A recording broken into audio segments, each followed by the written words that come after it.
We've seen a much greater investment by business in hosting events, running events, attending events. We've seen business quoted in some of the Labour Party press releases that have come out in support of the measures that the party's announcing. So I think we're already seeing a much greater level of engagement by business.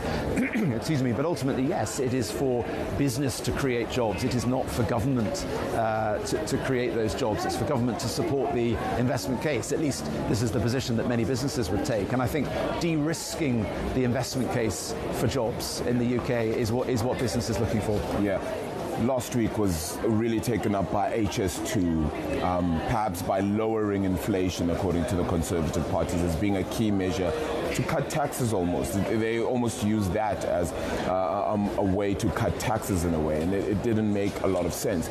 How does the Labour Party navigate in a time when the priorities have to shift exactly to what consumers want? And how do businesses, how do entities make sure that they fit into that mold? Well, I think we'll hear a lot more on that question today when Rachel Reeves addresses the conference at midday. But certainly listening to some of the comments the Shadow Chancellor's made this morning, tackling inflation is important.